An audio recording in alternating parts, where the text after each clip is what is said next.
Oh.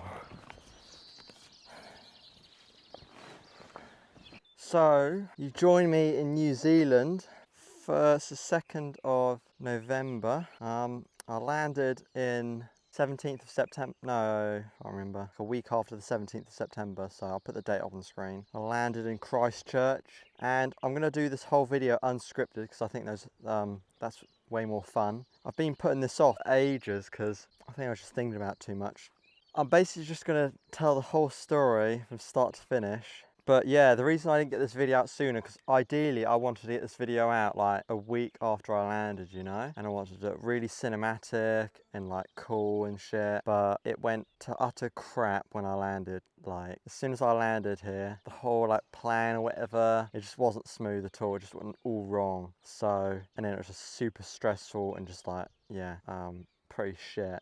So I'm through that now. I'm out the other side. As you can see here, I've got my own van. I'm not going to be doing any like videos of the van. I'm not going to be showing you guys the van or anything like that because it's my home now. You don't put your house on the internet. I'm living in this as my house now, so it would just be stupid to be showing this off online. So you're only going to get this door panel, guys. And I'm not a van life YouTuber anyway, so it won't matter. So this all started 2 years ago. This is the catalyst, right? This all started 2 years ago when I watched some geezer called Bjorn Andries Bull Hansen. He's basically some like Norwegian that goes out in the forest and runs his mouth online. And he's a Viking historic novelist or whatever. He like writes history really like accurate to what real life history was. Storybooks on like Vikings and stuff like that, and he's a big Viking guy. Anyway, I saw a video of his on like you need to escape the Matrix or some crap. He's not an Andrew Tate guy, but he basically made a video saying everything in society isn't real and the real world is actually out in nature. Which is a solid point, because everything in society is fabricated from thin air. You know, there's nature and then something you plough a city over it. So what one is real, the city or the nature that was there, for hundreds and hundreds of millions of years before it. So I watched one of his videos and I just like, something immediately clicked onto me like that. Like, I'd been going out in the forest before, but that made me like inspired me or something to like just start camping and going out in the forest tons and stuff like that. Like, unlocked something. It was really weird. And then I also found this guy, Nathan, Vibes and Frequency, who's from Vibes and Frequencies, whatever, he has that channel. And he was doing spiritual stuff and stuff like that. So the two sort of merged like that, and that just sort of like set it off, that set off I'm gonna like quit school and do my own thing out in nature and stuff like that. And it really like started that landslide.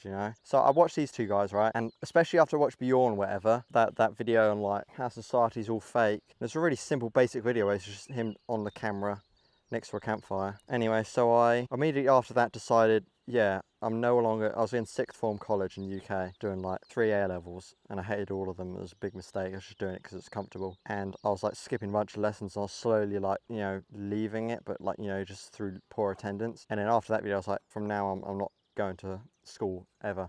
Now, I talked to my parents about it and said what my plan was, and that I don't want to be doing school anymore and blah, blah, blah. And my dad was like, absolutely not. You got to have a job, full-time job, all this bollocks. You're not leaving school. So the next day when I had school, I didn't go. And from that moment, I stopped school permanently. I completely disobeyed all this bullshit. I just started bunking school, went off on the bike track. I'd just sit on the bike track, whatever, because I had braked up lessons and that, and I'd normally ride home from school in between. I'd sort of go home for lunch or whatever and just go back out. I was just faking it, I was fully done with it. So I just had quit my A levels. I was doing combined, like, I think it was some sciences, like it's like biology or something, music BTEC and film studies, and all of those shit. So I'm not going to go through my whole life story from 2 years ago because it'll go on forever, this video. But comment if you want to hear it. I'll be doing like a video, my life story. Anyway, so as I started watching these guys more, and I picked up some other guy called Timothy Ward and blah blah blah, and I started watching other people. And I my view on how you could live your life and my view of the world expanded.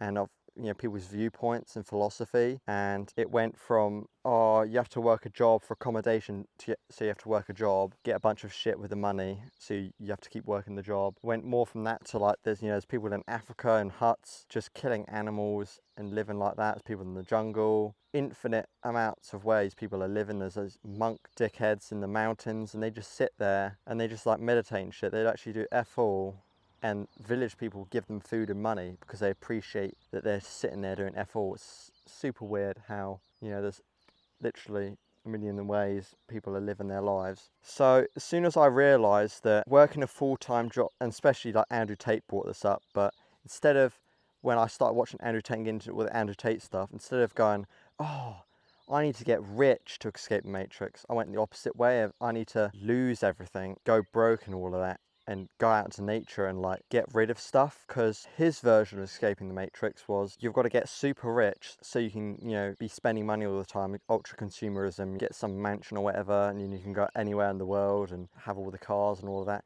And to me, that was just escaping to another part in the system, in the matrix. You're not leaving it, you're escaping to another part in it. You're still very much in it. Out in nature, you're very much outside of it. Because here's a good example why in nature you're outside of the matrix system.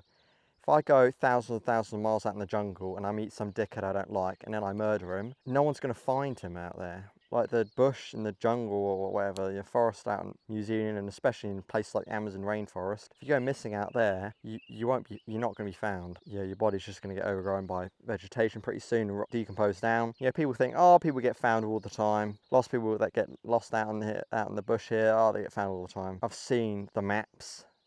I've seen the physical telemetry data on how big the forests are here, and you're not, I have eyes in my head. You're not going to find anyone out if, they're not calling for help. They're deep in there and you haven't gotten any, you don't know where they are, sort of thing. So if you can murder someone without consequence, there's no law, then you're out of the system. So that's properly escaping the matrix. If I'm in society and I'm really rich and I murder someone, I'm going to jail. So I'm still in the matrix.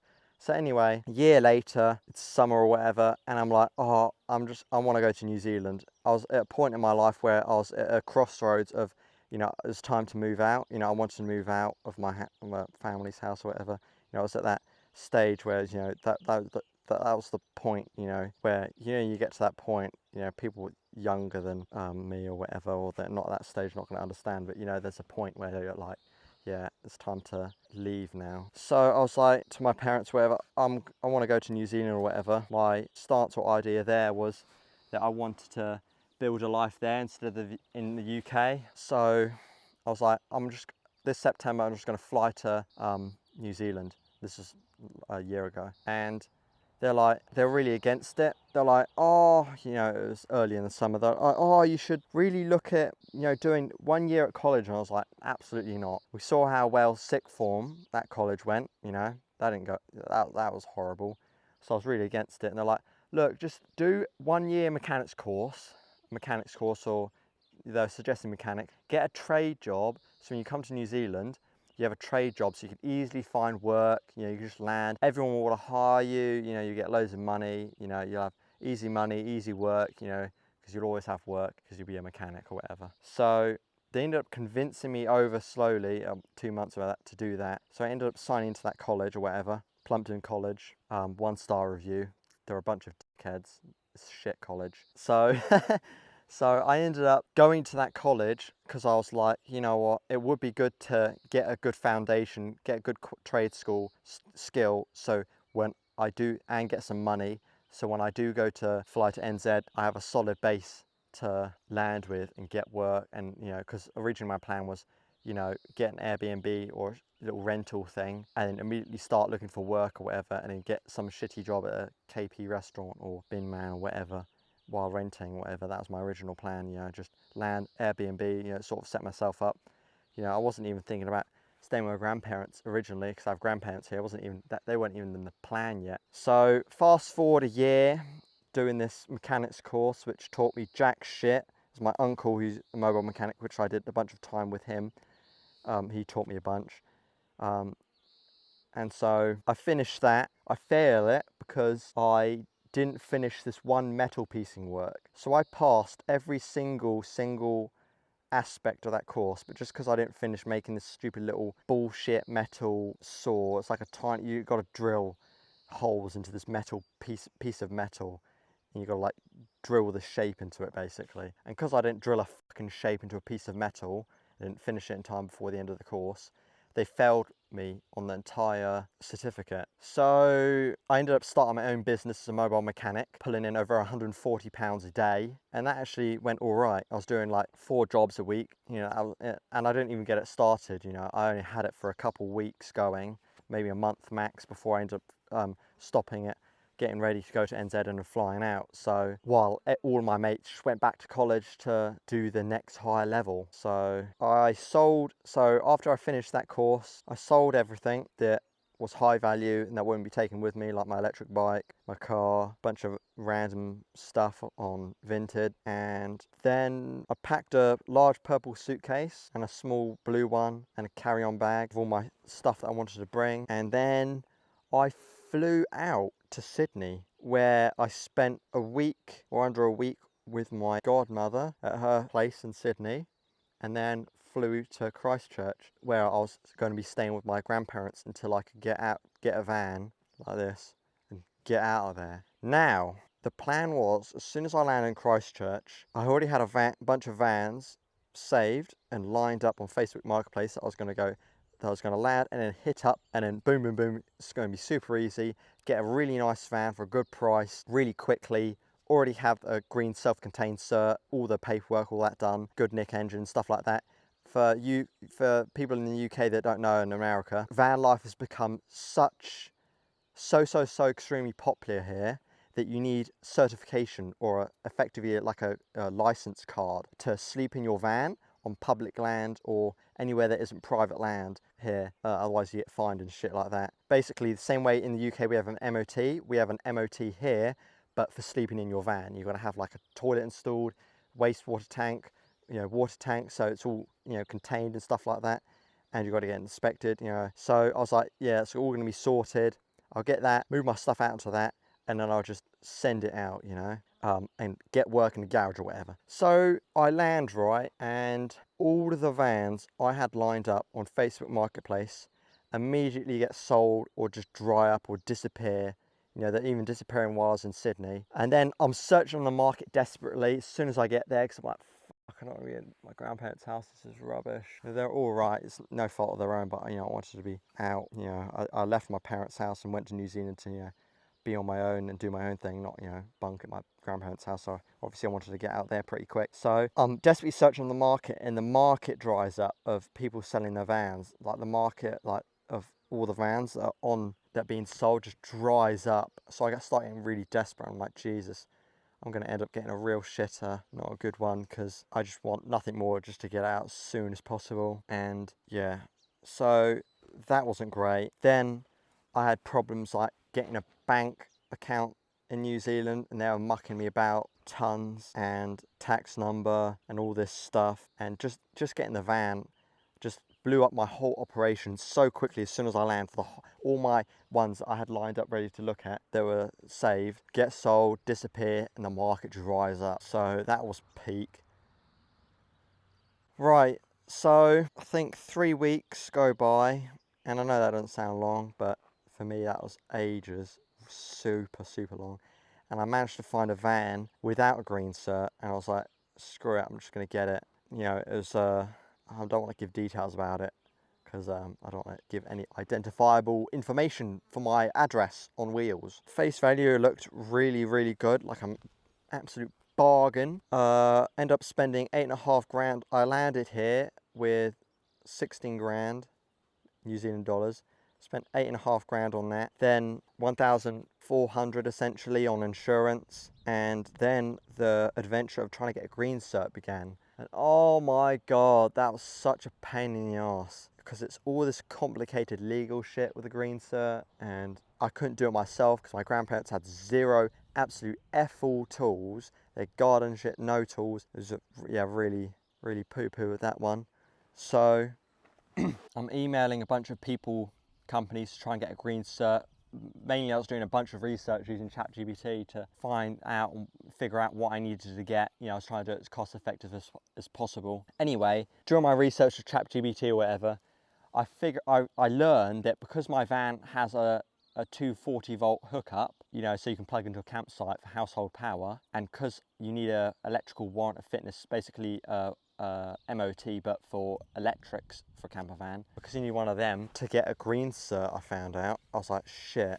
So I hire this electrician, right? I find an electrician, I email a couple of them, and then, you know, I get best one that I found to come over that does EWOFs for campers. I think it's just a normal electrician that just also had that certification to do stuff like that. So I get him around, he comes over, and like the last time it was done was like 2011, 2014. So he's like, shit, I don't think it's gonna pass. Anyway, he does the testing on it, and it passes, and then, you know, he finds out that, you know, want to get a green cert, and that I was getting the electrical warrant fitness done so I can get the green cert. And he's like, oh, I know a guy called John, and he gives me his number, and he turns out it's just a normal guy, you know, lives in a normal house or whatever, a normal job, but he does that as a side hustle. And he ended up doing all the work to my van, like wastewater tanks and drilling that toilet in, you know, because I had to cut a bit out of the bench out, and, you know, couldn't find tools on Facebook Marketplace to get that job done, you know, because it's all higgity-piggity half parts tools. You know, you got the saw but without the saw blade for multi-tools and stuff like that. So thank God he was able to do the labour work and do the inspection to get it filed off to get the actual legal green card, so both things. And that ended up costing me probably like 300-400 quid, and he actually, like, originally it was looking at 800, but he ended up doing a bit of thinking and work to get it down. And he was one of those guys that actually looked after me. He was actually like, he wasn't trying to squeeze all the money out of me.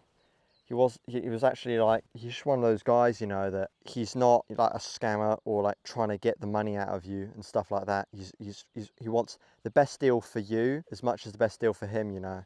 So it ended up being a really good win-win. And so I get this green cert, and then I have to wait for it to get mailed to my grandparents' house. I'm waiting for that, and as soon as I get that the next day, I pack all my stuff in there and I dip out. Also, I've got to admit, during the process while staying at my grandparents' house to get the van, looking at Facebook Marketplace, everything was going wrong. Like, yeah, everything I was trying with, like, banking and tax and just kept trying to get random stuff set up was just going wrong. So as soon as I left, packed up my van and got out of there, things started going well, pretty much. So I go to the peninsula of Akaroa on screen, and I hang around. I go to bay to bay to bay, you know, just sort of exploring and hanging around for a few days. I park up for a few days, and it was really, really nice area. I still would be there actually, but the main reason I was hanging around there was to wait for a parcel to get delivered to my grandparents' house, because I'm really bad at storytelling. I don't know if you can tell. Because when I was at the airport, my ticket said, oh, fuck, it's hot, guys. It's like warmed up and shit. Oh my days. I'm trying to thug it out. I hope this video turns out alright, because if not, it's still going up. It'll be a wasted good thumbnail and title. Alright, let's get comfortable, guys. Let's settle down. Alright. So, my ticket said I can bring on the plane with me 36 kilos, and the airport has a policy of 32 kilos maximum. So I get to put my bags on the weighing scale. They're too heavy, and we have to go away, repack, bring it there, and it's still too heavy. So we have to reorganize the bags, and we end up checking on an extra bag and stuff like that, checking it on, whatever. And, you know, it's like one of those airport nightmares where you go to put your suitcase on the weighing scale, and it turns out it's too heavy, and you have to unpack it and redo it there by the... So, in the process of reorganising all my luggage, I put like this heaviest thing, which my cast iron pots, as I was bringing them in, my Firebox cast iron pots. So in the process of bringing that, putting that on my carry-on luggage to get my main heavy suitcase down a bit, in that pot, I put a bunch of stuff, including my knives, and that was going into my carry-on luggage. Now, fun fact, guys, bringing knives onto a commercial flight, especially massive 4 to 5 inch chef knives and carving knives, that are the most dangerous things on the planet, it's like against the rules or something. So my bags go through the x-ray and then they get pulled aside and I'm like, oh, of course my bags get pulled aside again. This always happens. It's such an inconvenience. Oh my God, it's so jarring. And then he's like, the officer's like, oh, is that yours? The bag checker guy. So he's packing, so he's looking at the imagery and he's like, oh, he's like talking, he's like starts talking to the other security bag check person, you know. Oh, geez, got some big knives in this one. Yeah, big folding knife, big. He's talking about like big knives. I'm like, oh, fuck. I just my serious knives, my carry-on. I'm like, oh, shit, man. I'm sorry about that. I know what that is. I know what that is. I can tell you what it is. I can show you exactly what it is, blah, blah, blah. So we get that out and he's holding, and he ends up getting his hands on these two really serious knives and it just looks so bad. And he calls the supervisor over, so like the supervisor manager for the whole bag check, what is it, customs thingy area, and he has an word with me in a little interview, and then he calls the police, and then like 6 cops with guns come over to interview me and blah blah blah, and I'm like, through the whole way I'm like, just check the cameras, it'll be on CCTV, the bag check on made me rearrange all my luggage, and I had to take it out my checked in luggage in that process of rejigging it. And they must have seen that on CCTV, and there ended up being this Kiwi bloke, and because I have a Kiwi passport, you know, he ended up helping me out or whatever. And because I also had a one-way ticket to New Zealand, they're like, he's just going and not coming back, so what's the point of putting him in jail?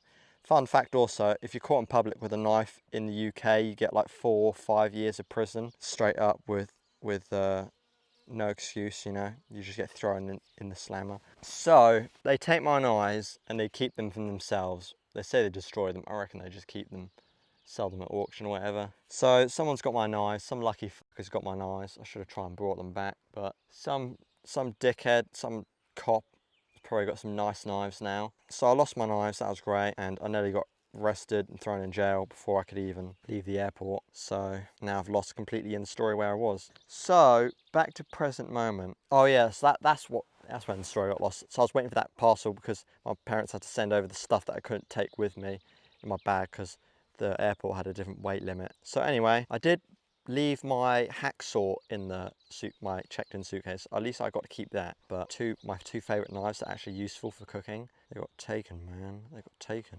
Can't wood carve anymore. So anyway, I get my parcel. So I'll hang around Akaroa for a bit, hang around that peninsula. I'll get my parcel, and then I head up north, you know, somewhere around Nelson. I won't say exact locations, guys. Don't want any creeps finding me and, you know, gang banging me in my van at night, so keep that hush. But I'm somewhere up north right now, right in the South Island, and now I'm looking for work. I've got to get a fucking job, which is so fun, I know, because I ended up spending pretty much all of that money getting set up, you know, getting a lot of stuff, bare essential minimums.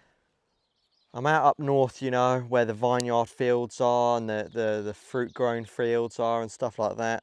Going to get some work doing that, hopefully. If I don't, I'll literally run out of food, run out of money for food and petrol, and I'll be on foot then. I'll have this parked here at this spot, and I'll be having serious ration food, and I'll be having to walk hours and hours to places to still look for work. So, and I'm not going to be going to a food bank or ask my parents for money or taking any money from them or taking any money from anyone. That, it just feels too humiliating and wrong, and just like, you might as well pants me at school. I'd rather get pantsed at school than have to, go to a food bank, like that. Maybe I'll have to starve for a few weeks or something, to, go, oh fine, I'll go to a food bank, I'll steal some food from the vulnerable and needy, Anyway, so I'm not in that position yet, not even close.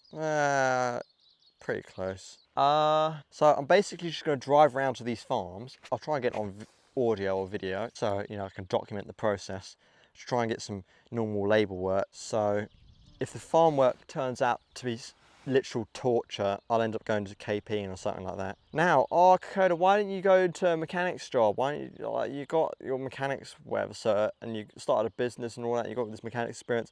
Like, you're supposed to be like landing here and then just get easy work being as a mechanic. Turns out New Zealand doesn't appreciate at all any UK certs. They want their own, and they'd want serious experience and stuff like that. I don't have money for tools as well. so I'd be screwed in that aspect. And the pay is more or less the same as a normal labour job. You know, it's more or less a bit higher than minimum wage. You know, the minimum wage is like $23 and they'll be getting paid 27. So I'm like, it's just even worth it. You know, I'd rather keep my money for food than get a bunch of tools and be fucked if I can't get mechanics work. So that ended up falling through too, guys. So that ended up going wrong as well. So that whole year at college, getting set up for New Zealand, so when I land, I have a trade job, load of bollocks. Let me tell you something about school, guys, because I ended up getting all my GCSEs with pretty good grades, you know, 4s and 5s in English, 5s in business, 5s in drama, 5 in maths, in sciences, 5s for grades. If you don't know what 5 is in grading, if you're not from the UK, it's basically more than a pass. Got all of that, did some A levels, whatever, granted I dropped out of that, then did my mechanics and stuff like that. Now I'm living out of a van with fuck all money and really bleak, what is it called? Chances of employment. So the idea that, oh, you want to stay in school, mate, otherwise you end up as a bin man. I stayed in school and now I'm a bin man. So it's a load of bollocks. If I could give my younger self a piece of advice, or if I had any power of God, I wouldn't put myself in school at all. I look at the past 11 years of school, or 12 years, and it was a complete waste of time. Yeah, the entire process was a bunch of waste of time. You could argue, oh, socialising, playing with socialising. No, that got fucked as well because I had a fucking learning and teaching assistants and they just interfered with that. So that socialising, that just buggered me up with socialising and friends. You know, you do that without school, guys. So if I have kids, I'm definitely not going to put them through any type of school. Right. Look, guys, there's people coming.